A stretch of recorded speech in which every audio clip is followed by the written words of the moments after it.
پتہ ہے ٹوٹے ہوئے دل سے مانگی ہوئی دعا کبھی ضائع نہیں جاتی اور نہ ہی کبھی خالی جاتی ہے، لیکن تم کیوں اس سے مانگتے ہوئے تھک گئے ہو؟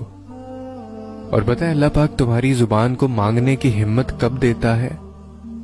وہ تمہاری زبان کو مانگنے کی ہمت تب دیتا ہے جب وہ تمہاری دعاؤں پہ راضی ہونا چاہتا ہے۔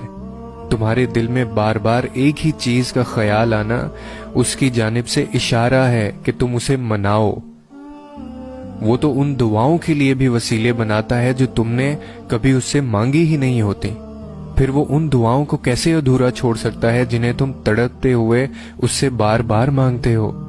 اس دیری سے مت گھبراؤ، بس اتنا یاد رکھو کہ جو کام اللہ کی رضا کے لیے کیا جائے وہ عبادت ہے، پھر چاہے وہ انتظار ہو، یقین ہو، صبر ہو یا دعا ہو۔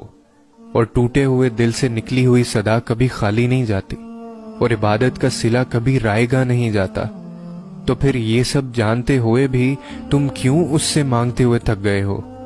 جو تمہیں دیتے ہوئے نہیں تھکتا، تمہاری دعائیں ہی تمہارا یقین ہے کہ اللہ ضرور دے گا، وہ کن کہے گا، اور پتہ ہے اس کا حکم صرف تمہاری ایک پکار کا منتظر ہے، لیکن اسے پسند ہے تمہاری یہ ادا کہ تم اسے بار بار پکارو، تم اس کے پاس بار بار آؤ، تم اس کی طرف ایک قدم بڑھاؤ تاکہ وہ 10 قدم تمہاری طرف بڑھا سکے۔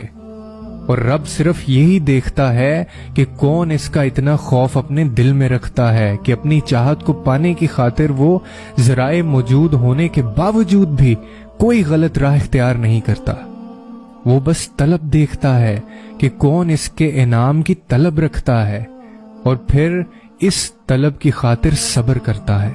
یہی سب دیکھ کر اللہ یہ فیصلہ کرتا ہے کہ کس کو کیا، کب اور کتنا دینا ہے۔